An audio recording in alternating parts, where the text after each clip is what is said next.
listening to Show Don't Tell, a podcast on micro-budget filmmaking by Noam Kroll. Thanks so much for having me.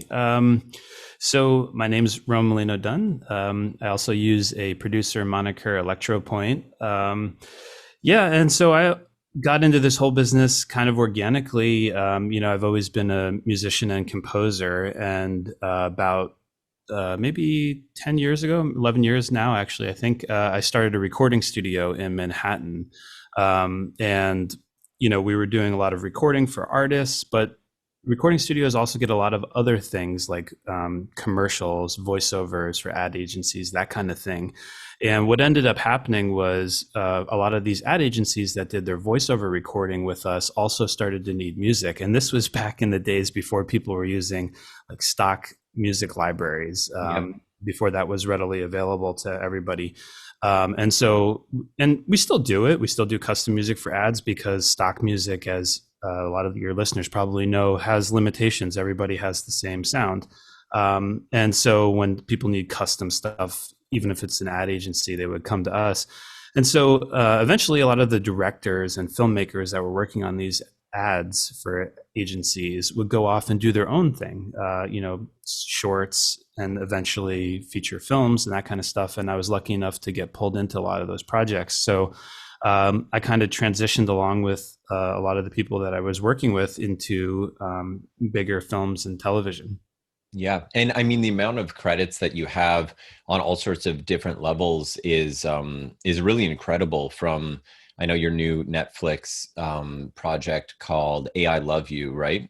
Mm-hmm. Which is awesome. But also going down the list, Red Rocket, you scored, right? Well, I didn't score it. I wrote music for it. Okay, you wrote music for it. Yeah, that film didn't have a traditional score, but there was a lot of music supervision, and so they reached out to me to make some additional tracks for the movie. Oh, interesting. Can you talk a little bit about that? I'm a huge Sean Baker fan. I know a lot of the listeners are, so I'd love to know what that process was like, just to kind of dive into your creative workflow a little bit. Yeah. So that process was unlike a lot of other processes in that I wasn't scoring directly to picture. So most of the work I do is actually I get the film from a filmmaker and I write music directly to picture, hitting all of the different beats and timings. But for Red Rocket, the music supervisor, Matthew Heron Smith, reached out to me because they were having a hard time finding some music that you might find in a strip club in Texas. And so I wrote a whole bunch of different approaches to that, and you could go a lot of different musical directions, but they already had some of the rock stuff covered, and they know that I had a background in pop and hip hop and EDM, so they just wanted a few other directions. So I wrote a whole bunch of like trap music, essentially. Did they give you references like here? It's got to be like, I don't know, AC/DC or something comes to mind, but like that sort of thing where they're giving you not necessarily to do like a sound alike, but a reference point, or do you just have carte blanche to kind of do whatever you think fits? Well, a little of both. So a lot of times when music supervisors are looking for something, the more that you can submit to them, the greater the chances that something will work in their edit. Yeah. Because, it's one reason I really don't love that process as much as I love scoring to picture, because you're not seeing how it's going to be used. So you have to do a little mind reading, essentially. But the workaround there is to provide a number of different directions. So it's very time consuming to do that kind of work if you don't have a very large catalog, which is, again, why a lot of people go to stock libraries and stuff. But sometimes people want something custom that A, they know no one else will have, and B, that they can kind of give some direction as far as we'd like to mix some of these styles. So they did give me some direction and some references. Again, it was like, hip hop trap version for a strip club. So we leaned into the explicit lyrics and some like dirty South beats mixed with some more modern trap production.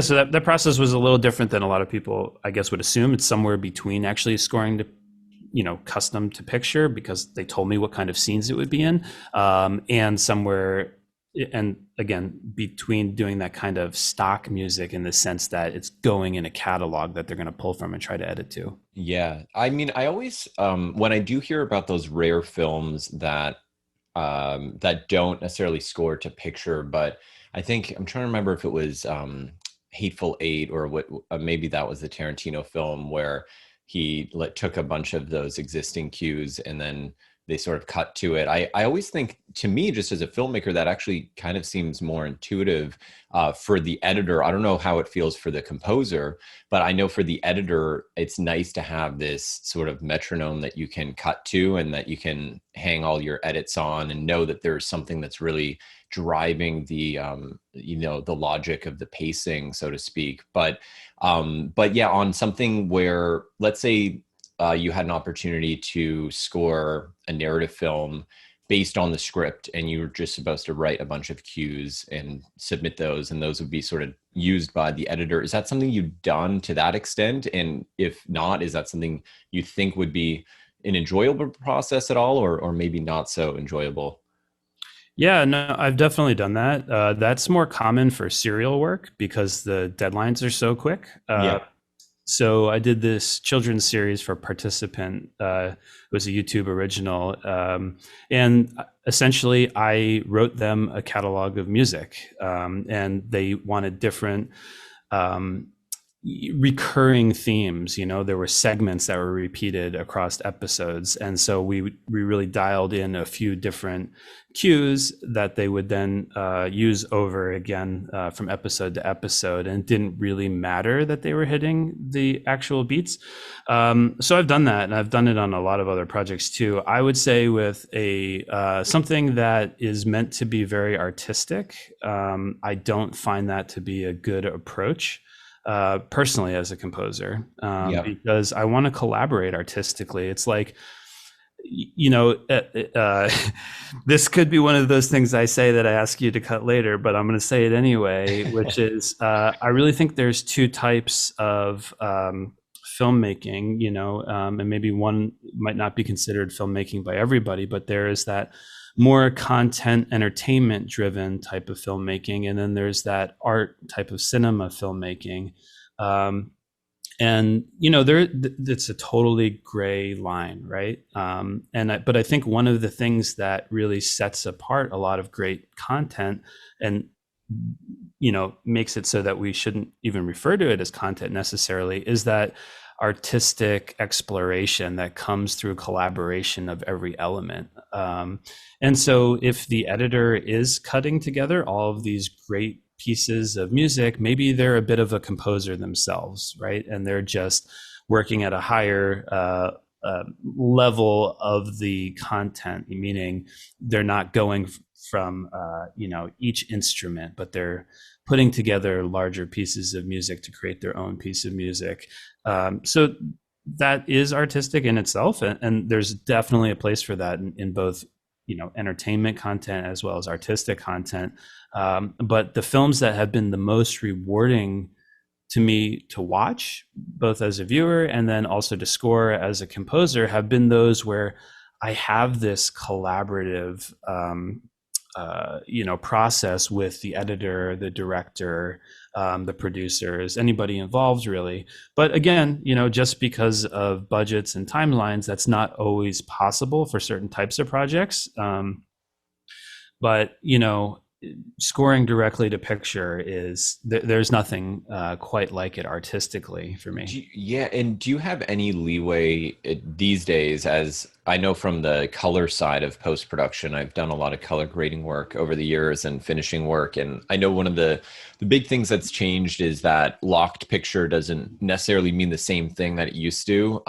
There are last minute tweaks and fine tuning that sort of seem to come up more often these days, just because we have, I guess, better technology to handle that. But I'm curious to know on that end, if you ever run into anything where, let's say you're writing music for a scene and it's working beautifully, but you just wish there was one more shot. If you had 3 more seconds, you could kind of finish the bar or the phrase or whatever it is you're doing musically. Is there an opportunity ever to go back and work with the filmmakers and say, hey, can we add a shot here? Can we trim this up? Or are you just timing things up, you kind of reverse engineering their edit, so you're hitting the right beats per minute and all that just from the get-go? Yeah, I'm usually reverse engineering to their edit. So one of the first steps is putting in all of the markers based on their edit. So in our programs, even though the scoring programs and music recording programs, they tend to be done in milliseconds, but you can still set it to the frame rate for the project, and you go through and you map it all out, and then you start to generate your tempos and your bar structure based on the edit that you have before you. The harder thing is certainly when they do change the cut thereafter, once you've already done your work. But again, like you said, the technology has gotten better, that it's not so hard to reconform the music depending on how you made it.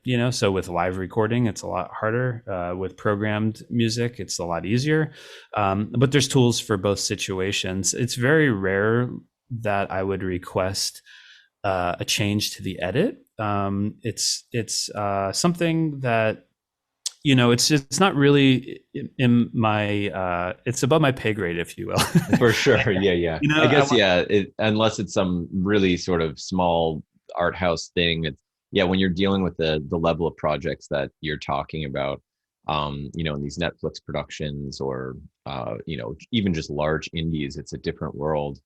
But yeah, I'd love to ask you about that in terms of real instruments. You just touched on it a second ago, recording real instruments live and then being a little bit more locked in as opposed to doing things more digitally where you can move things around. So obviously there are pros and cons to both approaches, but what percentage would you say of your scoring is done with real musicians at this point? Even if it's in part, and what percent is entirely sort of, electronic, or using samples and so forth? Yeah, no, that's a great question. So it's a little bit blurry in the sense that sometimes things are a composite.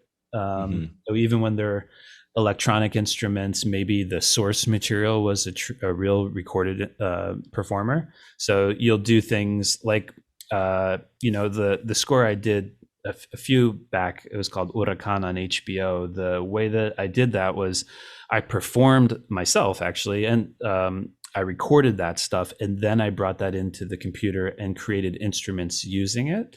So it's really kind of blurry these days, right? Like what's organic, what's not. I would say though, probably at least 75% of what I'm doing are not what you think of as traditional orchestral recording. Yes, like for strings, you mean you'll use sample libraries or blending of different elements?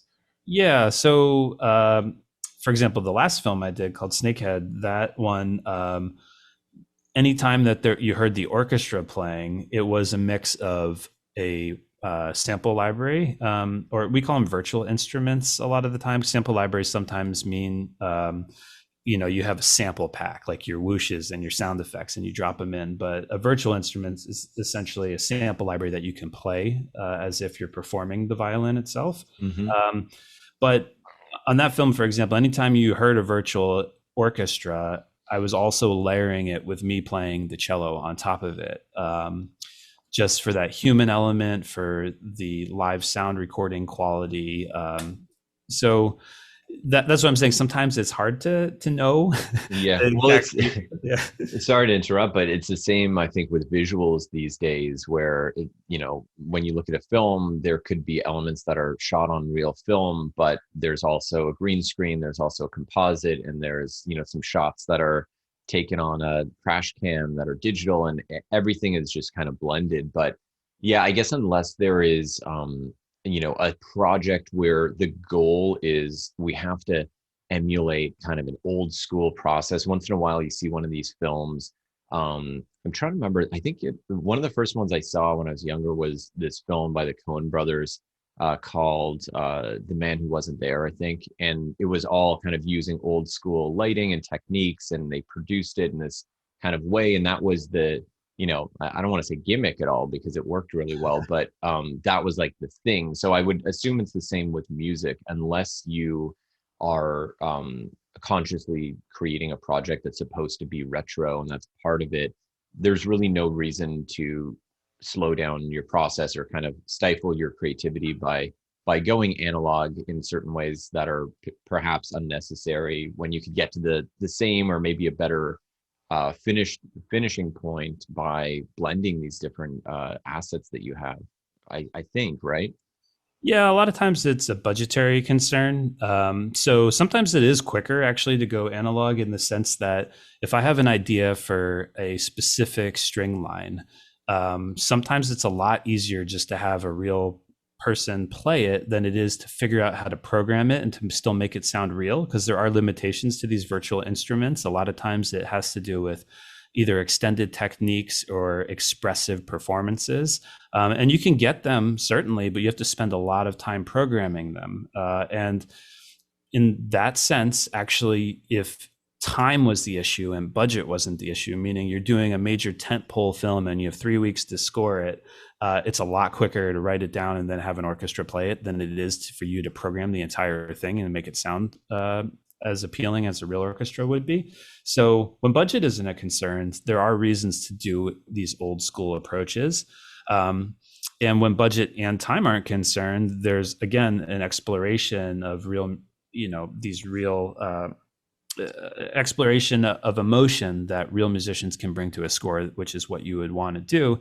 But at the same time, creatively, it doesn't feel right at this time in history not to use some of the modern tools available to us. So a lot of scores have this combination. And my background in running a recording studio for so long, I absolutely love playing with different production techniques. So my scores tend to be a bit more hybrid.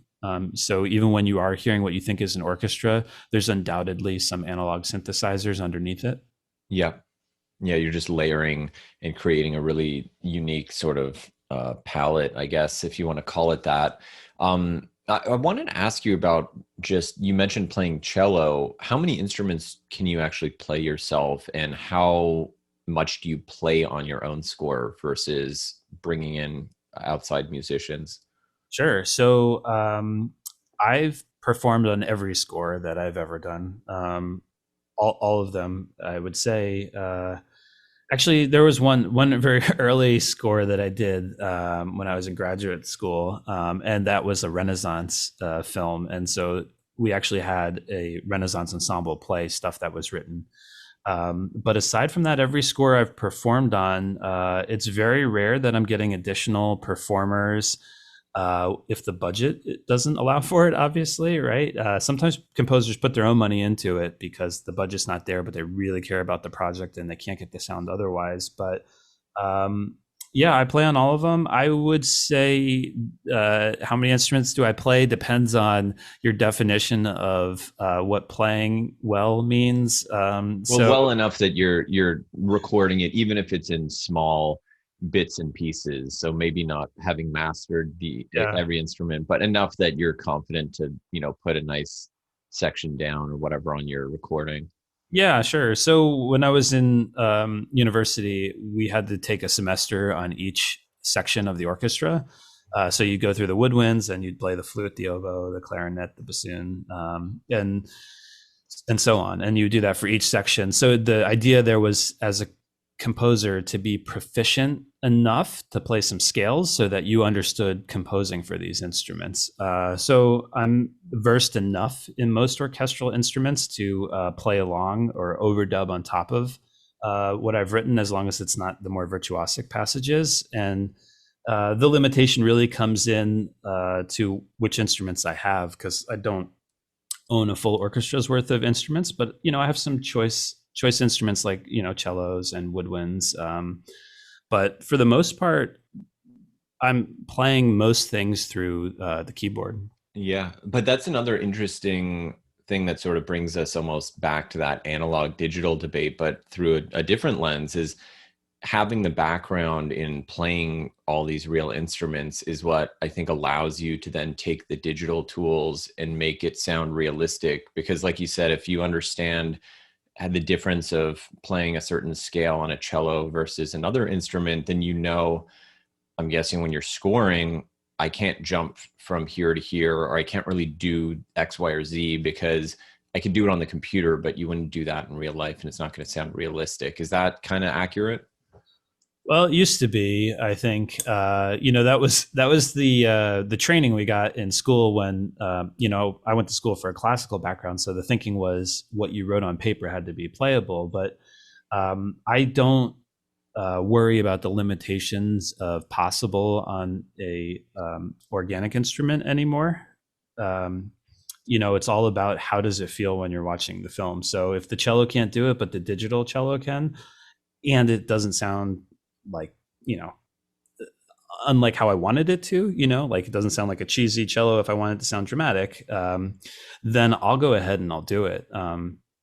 Yeah, that it's great. We're in this whole era of whatever you can conceive of, you can kind of do sonically. Yeah. So do you think a composer today necessarily needs the training that you had? Obviously for you, it's been beneficial, and I'm sure it's hard to imagine, your style or evolution kind of without everything that led up to it. But if, someone's starting today and they're 19 or 20 years old and they're just trying to figure out what the best path is, is there one real path, or is there still a bigger advantage to kind of learning the traditional fundamentals as opposed to just diving into Pro Tools and kind of experimenting?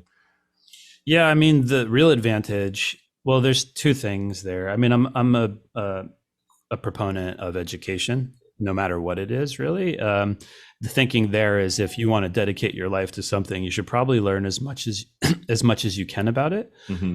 If you don't have access to education, I guess that's a different situation, right? Certainly, understanding of people with differing opportunities, especially in education. But in this age, you can pretty much learn online if need be. Mm-hmm. But the real reason for all of the education, aside from, like I said, if you're dedicating your life to something, why wouldn't you want to? Is that when you work in a collaborative art form, you need to be able to ingest people's revision notes. And so if you were to just, as you said, fire up Pro Tools and have at it and see what kind of cool stuff you come up with, that could work for a specific project. But as soon as somebody starts requesting you change things and they start using specific language, or even worse, non-specific language, and you have to figure out how to translate that into musical revisions, it's very, very helpful to have a background in that's, well rooted in music theory and traditional compositional techniques. Definitely. Yeah. Everyone essentially you want to be speaking the same language, even if someone else isn't trained musically, you at least need to be, because that's your domain and you need to understand how to synthesize whatever information they're throwing at you and make that into some sort of concrete creative change. So totally get that. I wanted to ask you about something else that's shifting gears a little Sure. bit, but just because you've done so much great work in many different capacities. So we're talking a lot about the composing, but you also produce and mix, and you've worked on just so many other, again, we talked about your electro point music. So how does this all balance together? And I ask this to people like yourself, who I kind of see a little bit of myself in, because I have a bunch of different things I do that are all connected, but also in many ways very different. So I'd love to know how it all balances for you in terms of how much time is spent composing versus producing versus writing for uh, other, let's say, pop musicians or whatever it may be. How does that split sort of wind up falling into place, and how has it evolved, I guess, over the years? Yeah. So, the kind of arc was, I had this lifelong dream of composing ever since I was a child, and all my music education was directed at that. But then, and that's all I did up until I got out of graduate school. And when I did, I started a recording studio, as I mentioned earlier. And from that point on, I'd say that was the peak of this arc, where I was pretty much mostly producing for artists. And then as we came around the other end of the bell on that curve, it started turning into almost all scoring. And now most of my time is, so it's kind of come full circle. I guess is the point I'm making, where now I'm doing almost entirely scoring, and I'm lucky enough that some of my favorite artists that I worked with over those years are continuing to make projects, and I still do those. So it's probably somewhere like 90-10 at this point, 90% of my time spent scoring. Although what's really wonderful is that there was a time, and this is why I have a moniker, Electropoint, was because I used to disaggregate my scoring work from my producing for artists work, because twofold. One, I did a lot of reality TV songs, and I thought that that would probably not be something that was enticing to directors who wanted film scores. So I used this moniker so that that work, as I said, was disaggregated from the scoring work. But it turns out that in modern film scoring, and particularly in television and serial work, people actually do want some of this pop and electronic sensibility in their shows and films. So sometimes it's not entirely clear to me the difference between making a song for an artist and making a song for a director. At the end of the day, it's really just who is the person that's giving me creative direction. Yeah, that makes sense. And you're right. I think these days there's so much music just as uh, essentially pop music sounding cues that are being used in television, and I guess the lines are a lot more blurred than they used to be. But yeah, it's just interesting to me because again, you're juggling so much, and then you are still doing things like engineering or doing music production on movies like The Card Counter. I know that's a great film, by the way. I saw that maybe, I don't know, a month or two ago, but it was really good. What is that type of experience like? And Sure. feel free to speak to it through the lens of The Card Counter, but also any other film you might work on, just strictly from the as a music producer or a recording engineer, and I guess yeah, just what that looks like in comparison to the other creative work. Yeah. So that is similar to producing for an artist in some sense. With the Card Counter, essentially, Paul Schrader and Robert Bean, who was writing the songs for that, came to the recording studio, and we spent about a month together recording the songs. So I'm sitting behind the recording console, hanging up microphones, doing all that while Robert's working on the songs and I'm recording it, and then Paul Schrader is coming in and giving comments to the team about where he liked the music, where he didn't like the music, what he wanted changed there. And my role in a situation like that is to just get the best sounding version of what's happening in the recording studio and start doing the mixing to get it sounding the way that the artist envisioned and placing it as Paul was requesting. So, a music producer these days is kind of all encompassing oftentimes, where you're being a music editor, you're being a music engineer, you're being a producer in the sense of making some decisions as to sonic qualities of things. So that was a wonderful experience. It was pretty much the synthesis of being a record producer, an engineer, and also working in film music.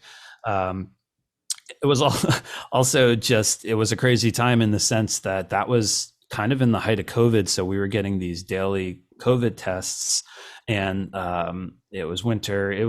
And that film was pretty awesome. So it was just a really neat experience in general. Yeah, that's so cool. I love to hear about that. Like I said, it's a great film, and Paul Schrader is awesome. I'm a big fan of his as well. So I'm sure it's just super gratifying to work on those sort of projects. But I want to ask you about the exact opposite of that now, because I know for many of the listeners who are making micro budget films and super low budget indie films, this is all helpful to kind of get a grounding on the creative process and really what goes into scoring and so forth, especially on a higher level. But I'd love to kind of look at things through the prism of the indie micro budget world where you have filmmakers today making movies for really less money than ever before. In some cases, thousands, just a few $1,000s or $10,000 or $100,000. And these movies have to take a very different path often in terms of how they approach music and score. And in some cases, I've seen them done very well. And I think that there are solutions to those sort of budgetary constraints. In other cases, when there's just been too much reliance maybe on library music or stock music or whatever, and it's not the right stuff or the right mix, it doesn't always work. So I'd love to know any input that you might have from your vantage point coming from a much bigger budget world when you think about indie film and low budget film and a filmmaker that's, let's say, again, 20 years old, and they want to go and make their first run and gun movie, but they want to build a really great soundtrack and they don't have a ton of money. What's their best bet? I mean, what sort of advice would you give them in terms of getting the best bang for their buck? I would say, reach out to composers. You just because you don't have a great budget for it doesn't mean that somebody won't want to work on it with you. I definitely think that the library route should be an absolute last ditch effort. And it's not that I'm anti-library. I have a library, but I definitely think that's more appropriate for in advertisements and editorial things, where it's not necessarily about the artistry of your narrative. If it's about the artistry of your narrative, I think you should reach out to people. Like, for example, I do a lot of low budget films because I really like the filmmaker or what they're trying to do. And sometimes those films turn into much more. And so I would say if you're 20, in your 20s or younger or something, or whatever stage, but you don't have a lot of budget for it, that doesn't mean you shouldn't reach out to film composers that you respect. A lot of them won't get back to you, but some of them will. They might be between projects. And I know this is true of a lot of other composers who work on very high budget films, that they don't always get to artistically satisfy their needs on some of these films, and working with other filmmakers can do that. And then the other reason to do it is, again, that collaborative sense that you get, and not just artistically. I think that something I've really been able to get behind with low budget films is this team promotion, essentially, right? So if you're a starting out filmmaker and you're doing some micro budget films, ostensibly you're doing that because you want to get to the next level, right? And in doing that, it's very helpful to have other people rooting for you. And the best people to root for you are the other people on your team. So if you bring on somebody to work on the music, ostensibly that person is also going to be helping promote your work. So I think that's an overlooked aspect of the teamwork. It's not just like, I need music for my film. It's no, you need somebody who cares about the music for your film to work with you. Yeah, I love that point. And I think that transcends to, past the composer and really applies to your whole team, as you were kind of alluding to. Everyone you bring on board is a potential champion of the movie and a collaborator. And the more skin in the game they have, the more they're going to want to share it and spread the word. And certainly that applies to someone as integral as the composer. Such good advice, I think, for everybody. So one question I have, because I think what you're talking about is great. It's kind of reaching for the stars, going after composers. Like you said, maybe not all of them are going to say yes. Most of them probably won't. But if you get one or two that say yes, that's great. What about someone who has a composer on their level who's a little bit green, who maybe they're going to school with, or they're also new to the business and they're going to put in the time and effort? but they might not know what their limitations are and how to sort of work inside of the lower budget sandbox. So let's say you are earlier in your career and you were scoring a super low budget film, and you had to do something like, and again, correct me if this isn't even a consideration at that phase for you, but just picking the instrumentation and sort of the, again, that palette of the sound, um, is that something that needs to be considered early on, in the sense that as soon as we open up the door for strings or this or this or that, if we don't know how to do it perfectly, it's going to give away the low budgetness. Whereas if we use, and again, I'm just throwing this out there, if we use synth, or if we use something more electronic or X, Y, or Z, we, assuming it fits obviously with the story, that's going to give us a little bit more leeway in terms of, if we miss the mark a little bit, it's not going to be as obvious. Does that make sense? And if so, is there any area where it's kind of a safer starting point for a newer composer who doesn't want to kind of give away their budgetary constraints? Yeah, I mean, that's a hard one because a lot of it, aside from vocals, because when people late in the game say they want a song, Yeah, yeah. and that happens sometimes, people don't realize that that's actually going to require no questions asked, somebody to sing it, right? Like Hmm.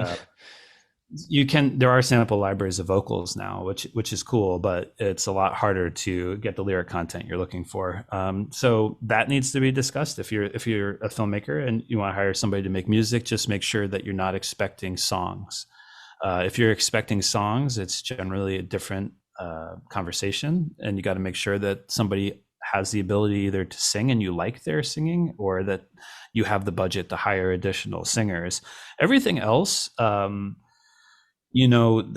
are amazing scores you've heard which are synthestrated, essentially the orchestra programmed, and you wouldn't know it. And what is going on there isn't necessarily the composer's budget for the best libraries. It's their ability to utilize them. So essentially their production chops. So I would say maybe when you're hiring a younger composer, check out some of their work. Uh, and if their orchestral work is really not speaking to you or doesn't sound up to snuff, but their electronic music does, just think if that could be something that would work for your film. And then, I'm not saying don't work with them if you really like them and their aesthetic. Just have that conversation about the palette to some degree. I'd say if they're further along in their career, you might not need to have that conversation. Like most of the films I get taken on to do, they don't always know what their palette is until we start scoring, essentially. Sometimes they do, and then you stick to it, and the director knows exactly what they want, and your job there is to help them get it.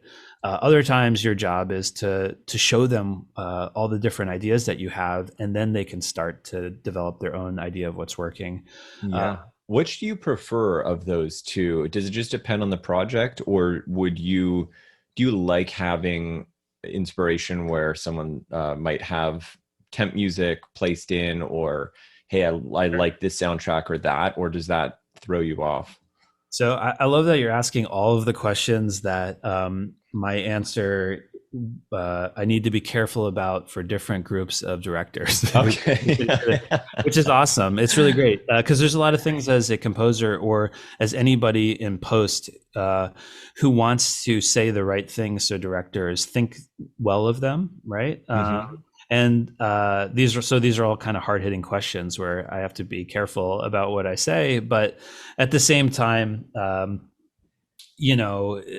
pragmatic about my job. So even though these are the opinions I express at times, at the end of the day, it's really about getting the right music for the director. For sure. But through the lens of what you've just asked, the most satisfying films I've ever worked on didn't have temp score in them, and I'm not just saying for me as a composer. I'm saying for the director as well. And there's a few reasons for that. The first reason is nothing to do with me, and I mean this sincerely, and no offense to people who do use temp music, for also for the reasons you described earlier. And again, I'm talking about larger narrative forms, not necessarily a commercial or social content. But uh, when you make an edit and that edit is amazing without any music, I guarantee you it's going to be it's just perfect, right? It's working. It is. If you make an edit and it has temp music in it and it's working, I can't guarantee you that it's going to be great with any other music in it. That's a great point, because yeah, And you can yeah, you cheat can a cover little bit with the you right can music. cheat, and then you also get this thing called demoitis, which is that you can't sometimes accept any other music in it than the thing you've been living with for so long. And that type of demoitis isn't necessarily beneficial, because you can't then explore the true meaning of the scene from a lot of different vantage points. So I will say, if the budget is really low, and it's more about just like banging out a whole bunch of you know episodes or something like that, then sometimes it is good to have temp score, because I know exactly what the director would like, but they would like it to maybe have these themes that we've developed, but this is what they're going for in this scene, that's what they're going for in that scene. So it's like really nice as a reference as to the tone they're thinking. And so I have done a lot of films with temp scores in it, and I love it. It's just a different way of working.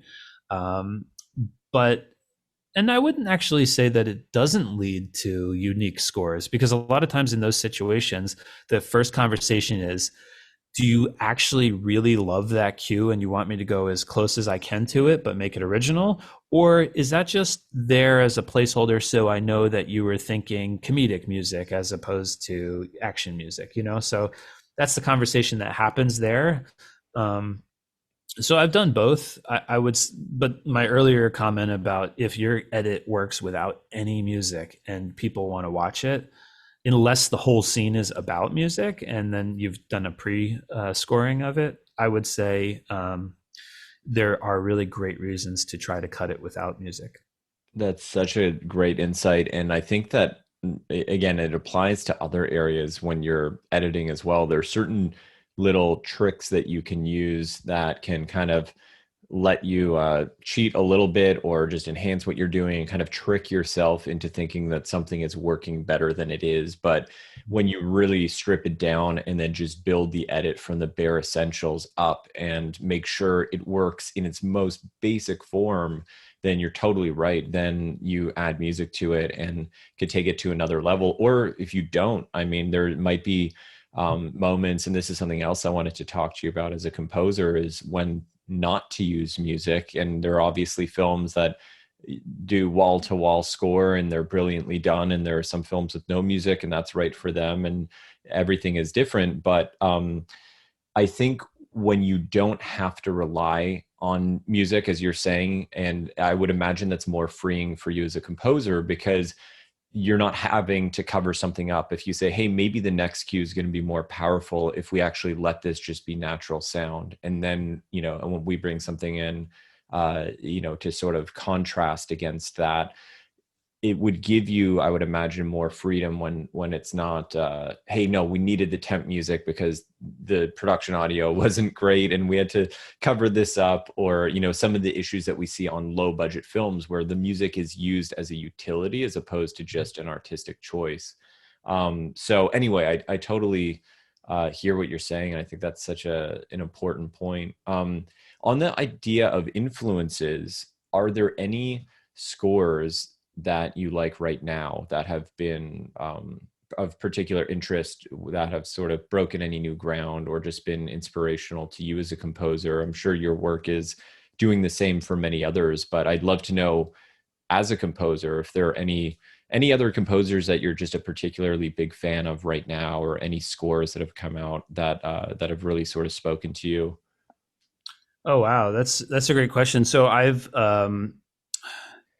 taken I've taken the stance lately, kind of not to name any other composers and scores Sure. that I'm liking, just because I feel like I leave out so many. Then Yeah, yeah. maybe it's a really nice thing to the one that you highlight, I suppose. Well, maybe this is a better way to ask it then. Do you like to listen to a lot of modern contemporary news score, or do you find that can derail you from your own creative process and kind of muddy the waters? I know when I'm writing a script, for example, I sometimes I've tried doing it when I'm in a binge of reading a lot of scripts. Other times I do it in a vacuum when I haven't read anything in many months, and both seem to have their own advantages. But yeah, do you find that it's helpful just to kind of keep on top of I hate to say the trends, but like what anybody is sort of, what some of your peers are doing at the moment? Sure. So you certainly have to be aware. And so I kind of divide listening into two different aspects. One is work and one is personal. And it's blurry, I suppose. But what I mean is, when directors ask for things, a lot of times they're giving you references. So you have to spend a whole lot of time listening to other music through that lens, right? How could I make something like that? What do they actually want? And so I spend so much time listening to other films and television shows, and listening to their scores. And then when I'm off the clock, so to speak, I try not to listen to that music, because then you have this emulatory tendency, I suppose, to be similar to the thing you're really loving. Whereas I kind of like to put them all into my subconscious, all of my different musical experiences, and then pull from that in its entirety when I'm working. Mhm. Yeah. Yeah. So Yeah, try to just try let to. it. Yeah, I think that's a great way to look at it. Take a lot of input when you need it, but then when you're actually going to create output, let that just be in the back of your mind and do what it's going to do. But you don't have to be consciously kind of aware of all of those different influences. Yeah, I think that's something, again, filmmakers run into. I've had years where I've just watched hundreds of movies, and then some years where I've watched none, and I'm just almost, if nothing else, just interested in experimenting with how different influences or lack thereof might impact the creative process. And I think with music, though, it's even more interesting, because there are these trends that we hear, for better or for worse, that do come and go, and there's different styles. And I don't know how much that has to weigh into your day-to-day job, but I would imagine it's not a conscious thing for someone like yourself at your level. You're not trying to obviously emulate anything else. You're just looking at what your project is and how to create the best musical soundscape for it.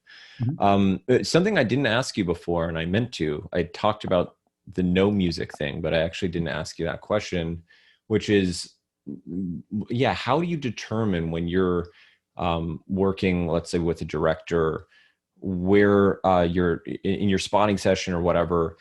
How do you determine where you don't want music as opposed to where you do? And are there ever any?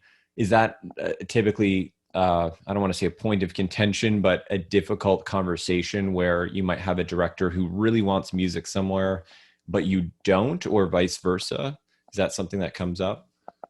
Yeah, it comes up. Never contentious for me. I Two things there. One is, again, it's their movie, and I'm there to help them find the sound they're looking for. So if they don't want music somewhere, or they want it somewhere that I don't agree with, by all means, I'm going to try my best to make that scene work the way that they're envisioning it. I don't have to like how they envision it. I just have to do it in the way that they want it, right? So there's that part, and then as a composer, I've always taken this stance that I'm going to write more music than is needed, with the understanding that some of it will not be used. And I think that keeps me sane, in the sense that I'm expecting some of the music that I write to not be necessary, and I'm attached to it in the sense that I think I love it so much that I'm going to put my all into it, but I don't love it so much that I'll be upset when it gets muted. Mm-hmm. Um, so always writing more music than is necessary. I mean, there are some moments where I'm using silence creatively, within the cue, essentially stopping for certain beats or swelling towards the silence, that kind of thing. But those larger, we don't need music for this scene, or your music's great here, but we're going to try it without music. Those things, all good. That's pretty much, the day in and day out of, what I'm doing. Totally. Yeah. I think I just see again, specifically on that very low budget end, oftentimes a bit of an overuse of music. And I think it's tempting to do that because, as we mentioned before, there are all these different ways you can use music to kind of hide things or to get by in areas where maybe you couldn't. So sometimes you end up watching a film and it's a wall to wall music sort of arrangement or whatever. And it really doesn't necessarily feel like it should be that. And again, not to criticize any specific projects, just as a generality, sometimes it feels like there can be less is more, or just having a little breathing room allows you to really appreciate the music when it comes back in. And again, of course, there are exceptions to that, where there are films that wouldn't work at all if they just didn't have wall-to-wall music. But Sure. on the low budget end, it seems like the tendency is to often overuse music, at least on the very, very low budget end. Sure. At least, from what I've seen. So yeah, I appreciate your input on that. So in terms of your library, tell us a little bit before we wrap this up about your library, how people can check out some of those cues and tracks and things that you've created, and also just how we can find you in general. I'll put some links in the show notes, but just Sure. for your social media, website, anything along those lines. Yeah, so I'm most active socially on Instagram. It's Electropoint Music. So you can hit me up there. And then my website is romanmolinodunn.com. And you can listen to a bunch of music, learn about soundtracks. And if you're looking for particular music, you can get in touch with me. The library is a private library. And then the recording studio is mirrortone.com. And yeah, reach out wherever. I'm always open to have discussions with filmmakers. If you enjoyed this episode, I'd love if you could rate and review the podcast on Apple Podcasts. That's the number one way that you can help the show grow, help me book more guests, and generate more episodes just like this one. So if you haven't done so already, head on over to Apple Podcasts and leave a quick written review if you can. Just a few words letting me know what you've been enjoying about the show, and it'll go a really, really long way. Otherwise, don't forget to also sign up for my micro budget weekly newsletter. Every Sunday, I send actionable tips and advice and original articles that I don't otherwise publish on my blog at noamkroll.com or here on this podcast. So it's really grown into an amazing community and an amazing resource for so many filmmakers. So I look forward to connecting with more of you each Sunday as part of this newsletter. If you want to sign up, you can head on over to noamkroll.com/newsletter. That's NOAMKROLL.com/newsletter. And you can input your email, and the following Sunday, you'll start getting exclusive articles directly from me each and every Sunday of the month. So that's about it for now. Thanks as always for tuning in, and I will see all of you next week for another installment of Show Don't Tell.